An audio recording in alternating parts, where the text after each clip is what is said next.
छात्रों, आज मैं आपको तीसरे प्रकार के कारक जो करण कारक है उसको पढ़ाने जा रहा हूँ। तो पहले देखेंगे करण कारक का मतलब क्या है। करण का अर्थ होता है साधन या माध्यम। करण का अर्थ क्या है? साधन या माध्यम, जिसे अंग्रेजी में मीडियम और बाय विच इस तरह का अर्थ आता है। करण करण का मतलब जिसके माध्यम से या जिस साधन की मदद से हम कुछ करते हैं उसे करण करके कहते हैं। ఓకే, దేని ద్వారా అయితే లేదా ఏ సాధనంతో అనేటువంటి అర్థము ఈ కరణ్ అనేటువంటి పదానికి వస్తుందన్నమాట। क्रिया के करने अथवा होने के साधन या माध्यम बनने वाले संज्ञा अथवा सर्वनाम पद करण कारक कहलाते हैं। तो करण कारक का मतलब देखिए, क्रिया के करने अथवा होने के साधन। क्रिया किस साधन से होती है, या क्रिया क्रिया का मतलब काम। काम किस साधन से हम करते हैं या किस साधन से काम होते हैं या किस माध्यम से काम बनती है या काम होती है। ठीक है, तो इस तरह जिन संज्ञा या सर्वनाम शब्दों से हमको स्पष्ट होता है उसे हम करण कारक करके कहते हैं। కరణ్ కారక అంటే అర్థం ఏమిటి అంటే, క్రియ అనేటువంటిది ఏ సాధనంతో చేస్తామో, ఏ దేని ద్వారా చేస్తామో లేదా దేని ద్వారా పని అనేటువంటిది జరుగుతుంది, ఏ సాధనంతో పని జరుగుతుంది అనేటువంటిది ఏ నామవాచకాలు లేదా సర్వనామాల ద్వారా అయితే ఈ విషయం స్పష్టమవుతుందో దాన్ని మనము కరణ్ కారక్ అని చెప్పి అంటాం। इसका परसर्ग से तथा के द्वारा होता है। करण कारक में हम से या के द्वारा जैसे प्रत्यय या परसर्ग का उपयोग करते हैं।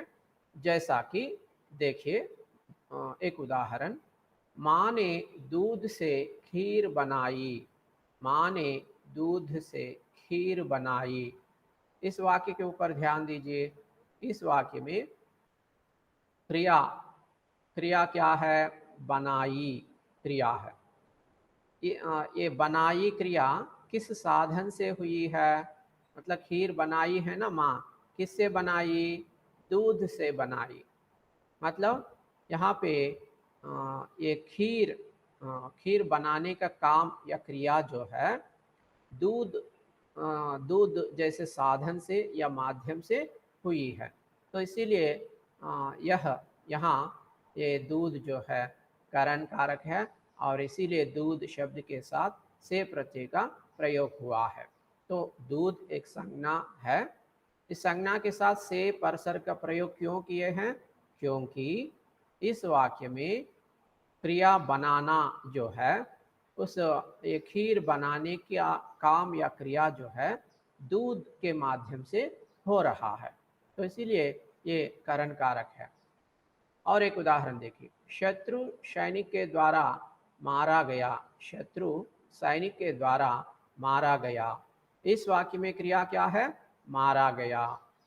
और यहाँ पे कौन मारे गए? शत्रु मारे गए। ठीक है, किसके द्वारा मारे गए? सैनिक के द्वारा मारे गए। तो यहाँ पे मारा गया जैसे क्रिया जो है, इस क्रिया कैसे संभव हुआ? किसके माध्यम से हुआ? सैनिक के द्वारा। सैनिक के द्वारा शत्रु मारे गए।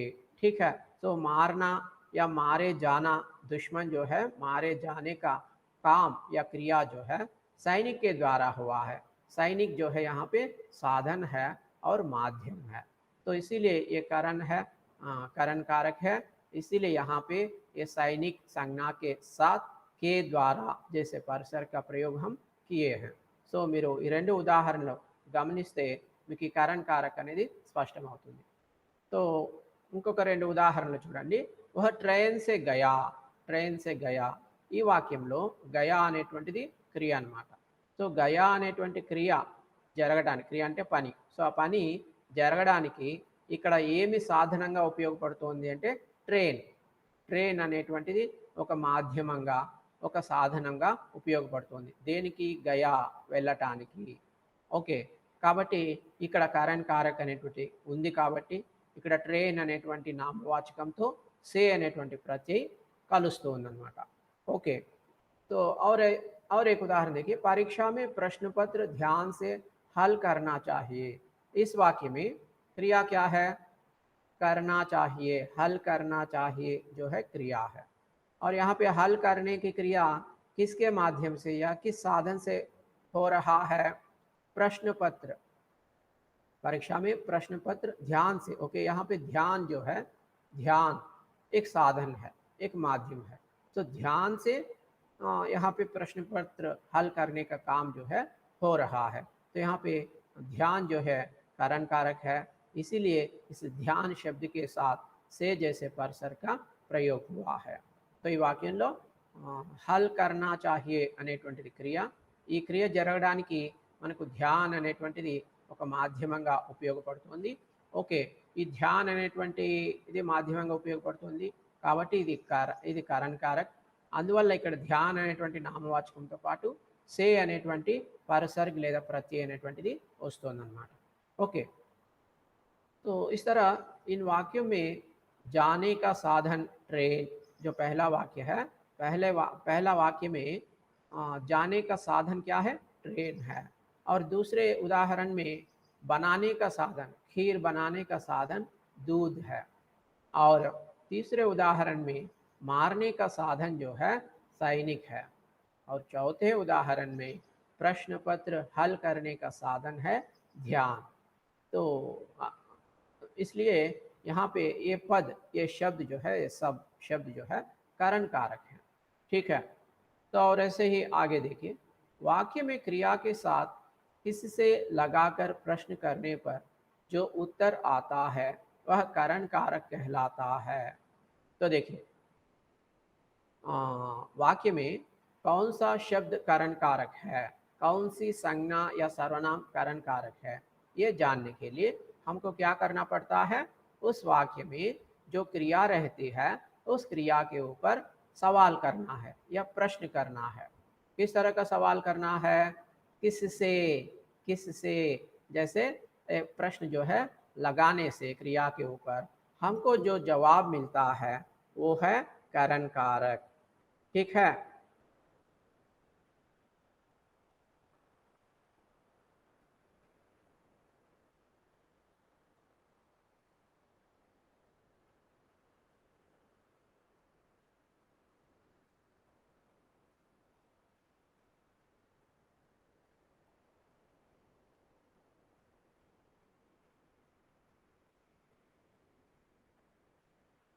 तो यहाँ पे क्या है? वह किससे गया? ट्रेन से गया। ओके, अच्छा, ट्रेन जो है यहाँ पे कारण कारक है। तो नियम क्या बताया मैं आपको? वाक्य में क्रिया के साथ किससे लगाकर प्रश्न करने पर जो उत्तर आता है वह कारण कारक कहलाता है। मतलब जो वाक्य रहता है उसमें जो क्रिया रहती है, क्रिया के ऊपर अगर आप सवाल करते हैं, किससे जैसे सवाल या प्रश्न करते हैं, तो उसको जो जवाब मिलता है वो कारण कारक है। సో వాక్యంలో ఉండేటువంటి క్రియని మనం ప్రశ్నించామనుకోండి, ఏమని? దేనితో అనేటువంటి ప్రశ్న క్రియ మీద వేశామంటే దానికి ఏ సమాధానం అయితే వస్తుందో అదే కరణ్ కారక్ అన్నమాట. ఓకే, సో మనము ఈ పైన తీసుకుంటే 4 ఉదాహరణలు చెప్పాను పైన. అందులో మీరు ఉదాహరణకి వహ ట్రైన్ సే గయా అనేటువంటి వాక్యం ఉంది. ఇందులో క్రియ వచ్చి గయా.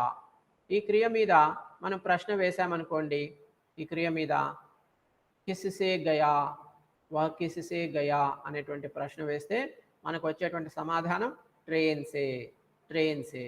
సో అందువల్ల ఇక్కడ ట్రైన్ అనేటువంటిది సంజ్ఞా పదం వచ్చి కరణ్ కారక్ అన్నమాట. అందువల్ల ఈ ట్రైన్ అనేటువంటి సంజ్ఞతో పాటు సే అనేటువంటి పరసర్గ్ అనేటువంటిది ఇక్కడ మనం జోడించడం జరుగుతోందన్నమాట. ओके, तो आगे देखिए, इसके बाद आगे देखिए,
तो अब देखिए संप्रदान कारक।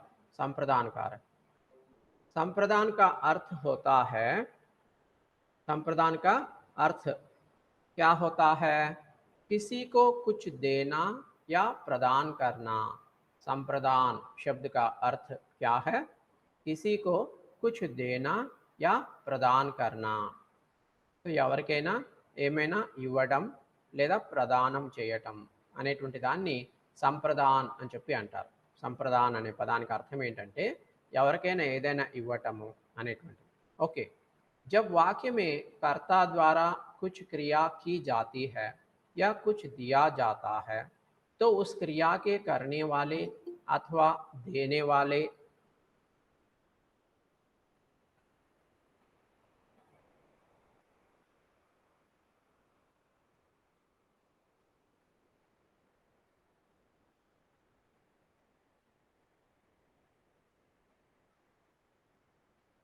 जब वाक्य में कर्ता द्वारा कुछ क्रिया की जाती है या कुछ दिया जाता है तो उस क्रिया के करने वाले अथवा देने वाले संज्ञा या सर्वनाम पदों के रूप को प्रकट करने वाला शब्द संप्रदान कारक होता है.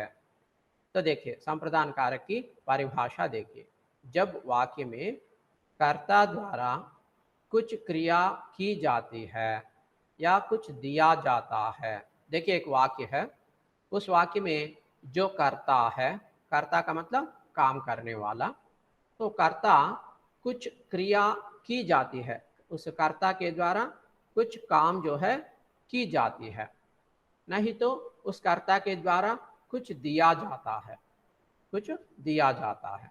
तो उस क्रिया के करने वाले अथवा देने वाले संज्ञा सर्वनाम पदों के रूप को प्रकट करने वाला शब्द संप्रदान कारक होता है. సో జాగ్రత్తగా వినండి, సంప్రదాన కారక్ అని దేన్ని అంటారు. సో ఒక వాక్యంలో కర్త ద్వారా ఏదైనా క్రియ అనేటువంటిది చేయబడుతుంది లేదా కర్త ద్వారా ఏదైనా ఇవ్వబడుతుంది. ఓకే, అప్పుడు ఆ క్రియ చేసేటువంటి లేదా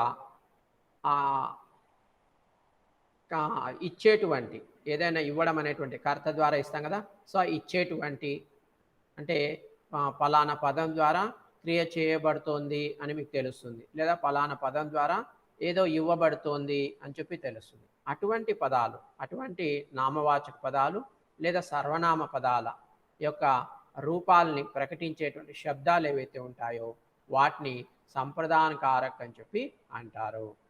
इसका परसर्ग के लिए तथा को होता है.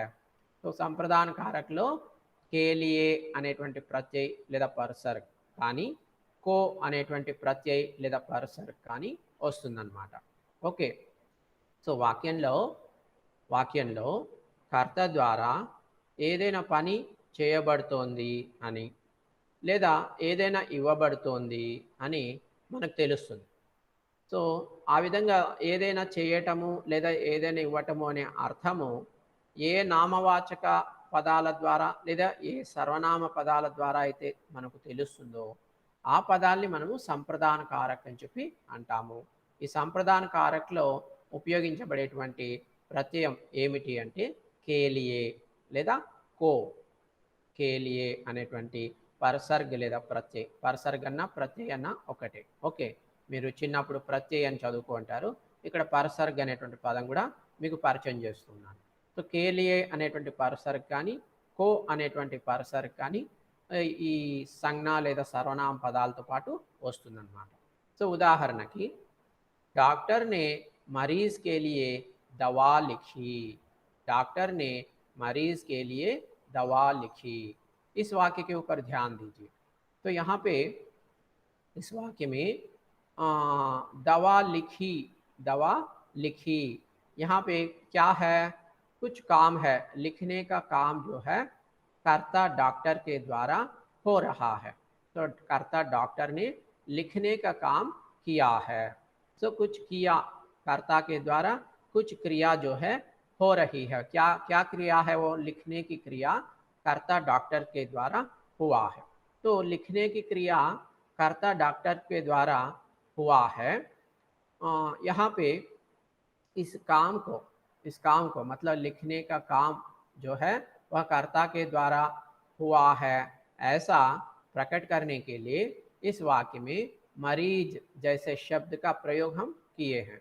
मरीज जो है यहाँ पे संज्ञा, और संज्ञा संज्ञा है। इस वाक्य में मरीज संज्ञा है, तो इसीलिए इस संज्ञा शब्द के साथ हम के लिए जैसे प्रत्यय का प्रयोग कर रहे हैं।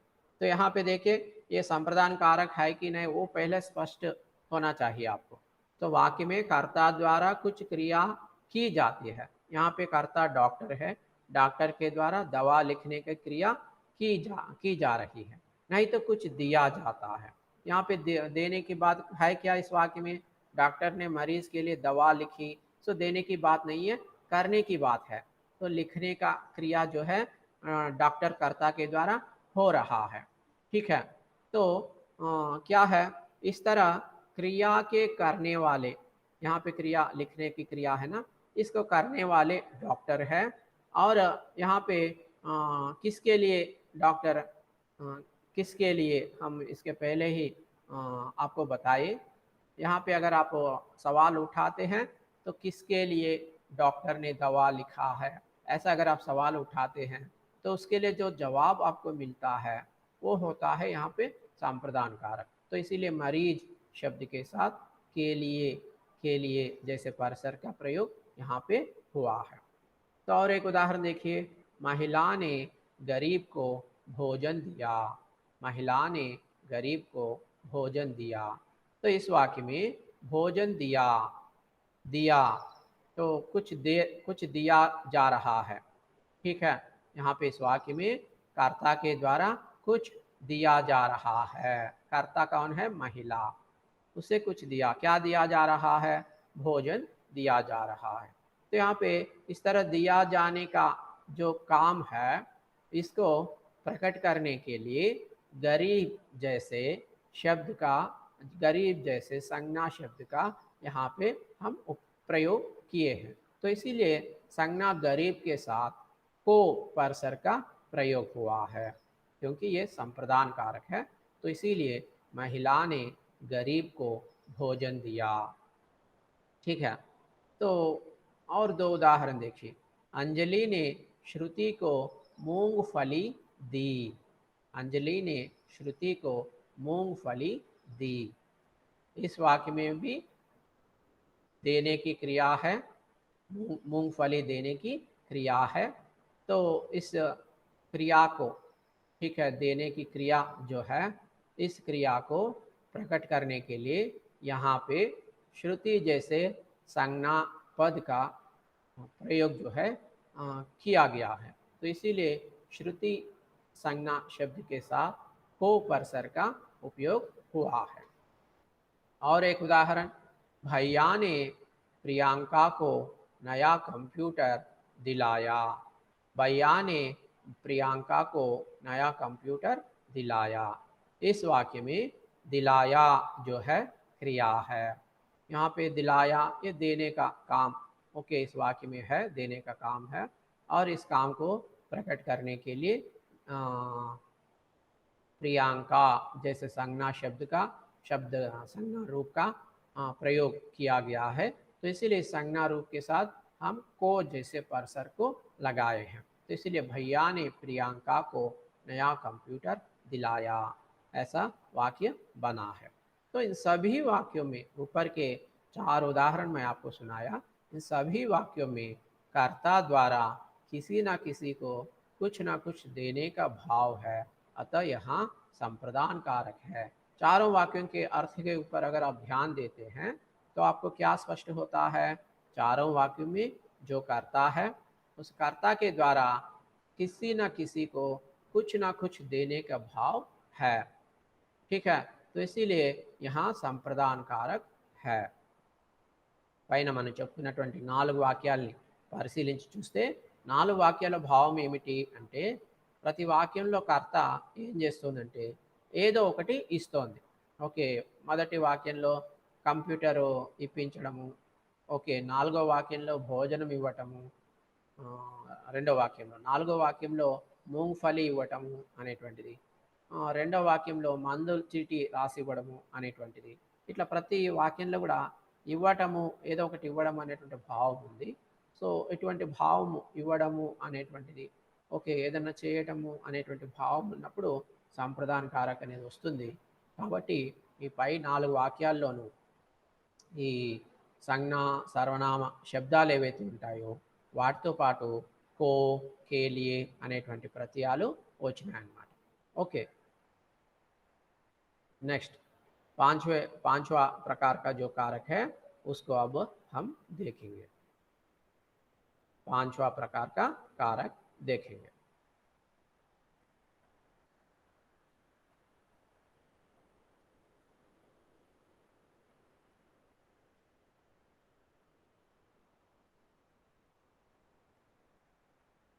पांचवा प्रकार का कारक है अपादान कारक.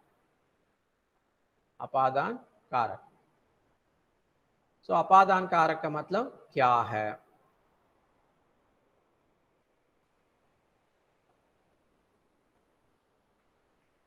सो संज्ञा या सर्वनाम के जिस रूप से अलग होने का भाव प्रकट हो वहाँ अपादान कारक होता है. इसका परसर्ग से होता है. जैसे, तो देखिए यहाँ पे संज्ञा या सर्वनाम के जिस रूप से अलग होने का भाव प्रकट हो वहाँ अपादान कारक होता है. तो देखिए कुछ वाक्य होते हैं, उन वाक्यों में कुछ संज्ञा शब्द या सर्वनाम शब्द होते हैं. उन संज्ञा शब्द या सर्वनाम शब्द से आपको एक भाव प्रकट होता है. वह भाव है अलग होने का. अलग होने का भाव प्रकट होता है. ऐसा जिस वाक्य में संज्ञा या सर्वनाम जैसे शब्दों से आपको अलग होने का भाव प्रकट होता है उसे आप अपादान कारक करके कह सकते हैं. ఏ వాక్యాల్లో అయితే ఆ వాక్యాల్లో వచ్చేటువంటి నామవాచకాలు లేదా సర్వనామాల పదాల ద్వారా, ఓకే, నామవాచకాలు లేదా సర్వనామాల పదాల ద్వారా మీకు అలగ్ హోనా అనేటువంటి భావం తెలుస్తుందో, అలగ్ హోనా అంటే సపరేట్ కావటం, వేరు కావటం లేదా దూరం కావటము అనేటువంటి అర్థము ఏ నామవాచకాల పదాల ద్వారానైతే లేదా ఏ సర్వనామ పదాల ద్వారానైతే మీకు స్పష్టమవుతుందో అది దాన్ని మనము अपादान कारक అని చెప్పి చెప్పుకోవచ్చు. सो इसका परसर्ग से होता है. अपादान कारक में कौन सा परसर्ग का प्रयोग करते हैं? से परसर्ग का प्रयोग करते हैं. जैसे, सो अपादान कारकలో से అనేటువంటి ప్రత్యయము ఉపయోగించబడుతుంది. ఎలా అంటే చూడండి, मेरे जेब से पैसे गिर गए. मेरे जेब से पैसे गिर गए లేదా मेरे पर्स से पैसे गिर गए. इस वाक्य के ऊपर ध्यान दीजिए. इस वाक्य में पर्स और पैसे इन दोनों के बीच में अलग होने का भाव है. पर्स और पैसे दोनों के बीच में अलग होने का भाव है. तो इसीलिए पर्स किससे, पैसे जो है दूर हो रहा है. किससे दूर हो रहा है? किससे अलग हो रहा है? पैसे पर्स से अलग हो रहा है. तो इसीलिए मेरे पर्स से पैसे गिर गए. तो पर्स के बाद से प्रत्यय को हम यहाँ लगाए हैं.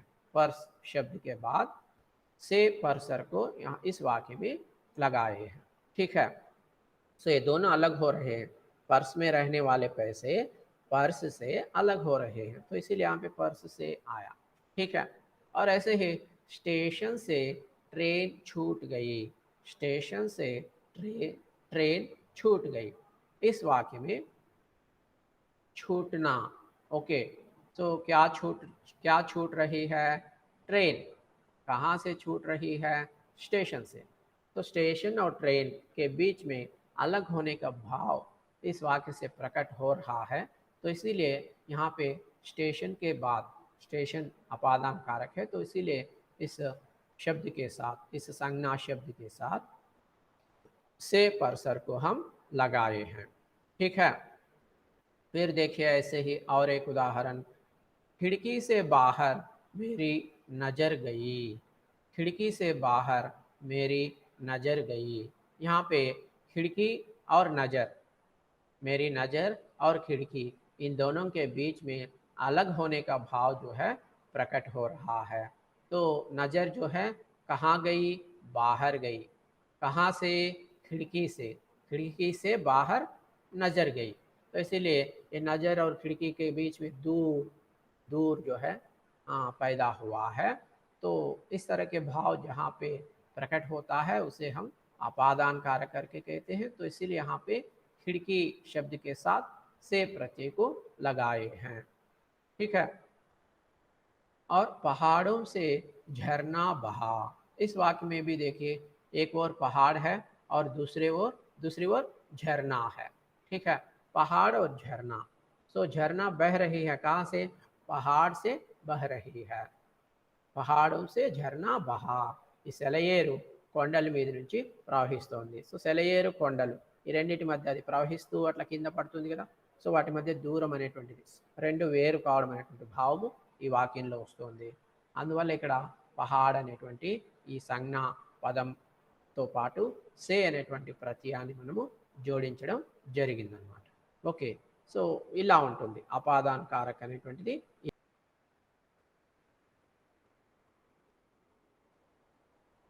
तो ठीक है छात्रों, बाकी प्रकार के कारक जो है हम अगले कक्षा में देखेंगे।